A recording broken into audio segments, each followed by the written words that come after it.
to attend my mother's church meeting at these meetings.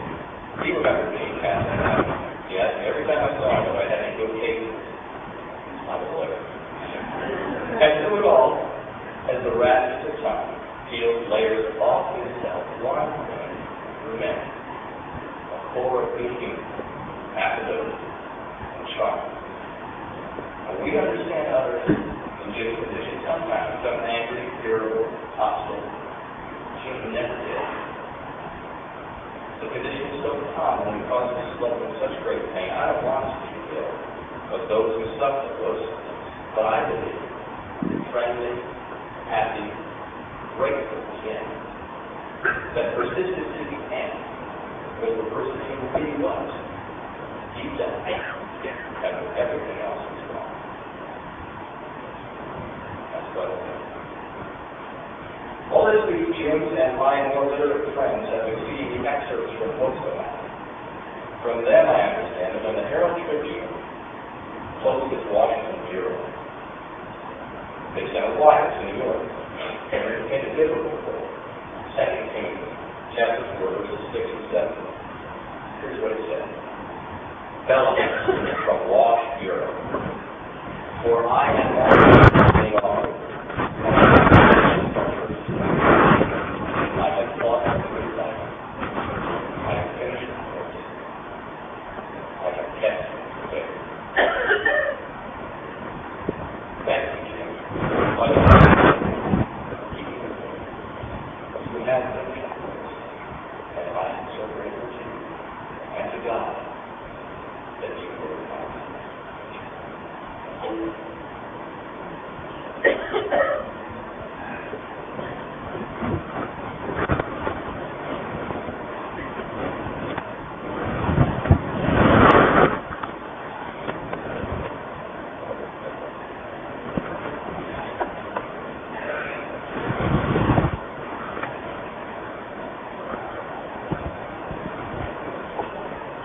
I walked into Jim's room last Thursday and found him nattily dressed, lounging on his bed.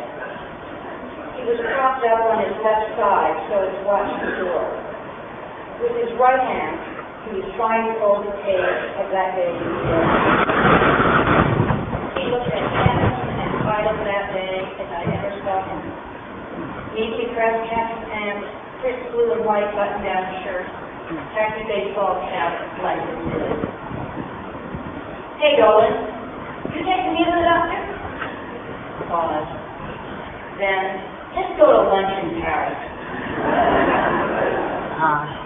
It's been a long time since I first saw Jim Bellows at the Washington Star in 1975. He had come to D.C. out of the New York Herald Tribune via the Los Angeles Times.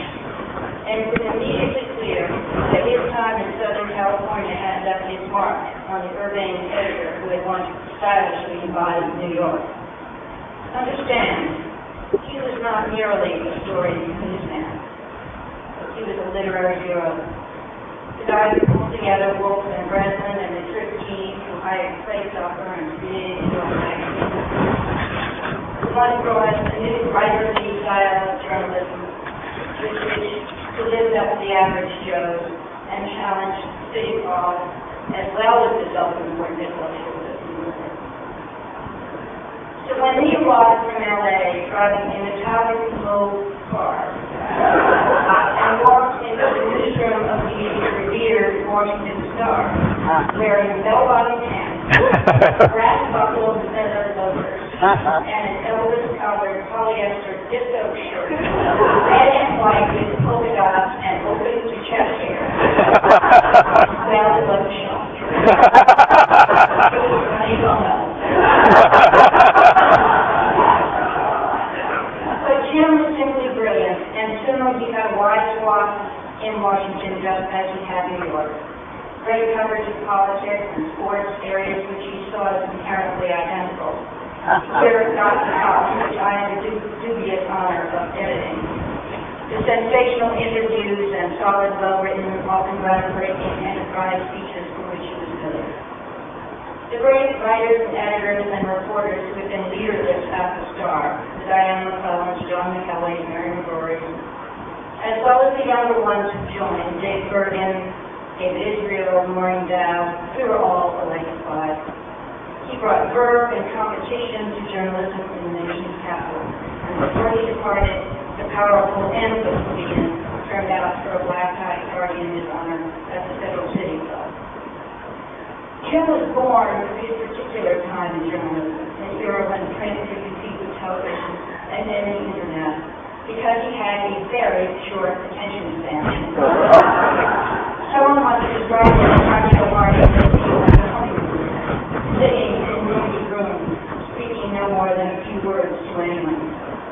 And so, surprise, surprise, he left Washington after only 3 years and flew back to L.A. Jim loves being back in California, and all was the Herald. When he arrived, the paper had very little to it. It had some good sports writers and photographers, plus Ted Warngold and the great John Lindsay, and a few others, but it had no support and not a clue. So the great thing was that you could try just about anything and do no harm. He got to be the outlaw, the underdog, the crusader, the outrageous optimist, and he recruited the very best talent to execute for him. On the Jeep with the same old allure. Spread your wings, do 1,000 things. Freedom. We took on the LAPD, the entertainment industry, City Hall, the NFL, and of course, the competition. We worked hard and we did well. And I'd like to take a second to ask any of the Herald folks who are here to just raise your hand. And friends and colleagues from the LA Times, raise your hand. And entertainment tonight at 5 p.m. and excited. Look at you all. He'd be so glad to see you. Jim loves cities, especially Paris, New York, and Los Angeles, in that order. Paris was his dream. So back in D.C. at a restaurant called Dolan, which we used to frequent at lunchtime, he and I cooked up a mission. Find somebody with a plane to fly into Paris for lunch. That's all. Lunch and home. We opened LA membership in the Paris Roundtable to those privileged few who promised to find the necessary rich guy with the airplane. Some of those privileged members, I'm sure, are in this room, and I hesitate to point them out, as they were all total failures. Failures, usually not late. Wherever you are, you know who you are. We used to meet at Marina's. Remember that, Fran Savage? But we never met in Paris, and even with Alzheimer's, we never saw. There are only a few solid facts about Jim Bellows. He had phenomenal luck with women. First Marion, then the amazing legendary Maggie Savoy, finally the Rock, who he married on the rocks of Malibu Beach, the beautiful Kevin Ryan. And Felicia, Amelia, Priscilla, Justine, no man ever had greater joys. Jim loved noise, rants, raves, hustle bustle. He loves gin, golf, football, cigarettes, and gin. Later, Chardonnay. He was a great and loyal friend. He loved his family. He believed in connection, in the power of story to connect us. These things I'm sure of. But after 34 years of friendship, I'm not sure of much else. That's the thing with hummingbirds. They're part real, part air, beautiful in themselves if you can catch a glimpse they slip from flower to flower. Much to his delight, we call Jim the Mill, the creator of his own legend. As Pat Dolan wrote in the Washington Post, he did it all by instinct, which was and mumbled and ready hands, and talent stuck to him like a magnet, a net. Jim died at the very moment that newspapers are dying all over America.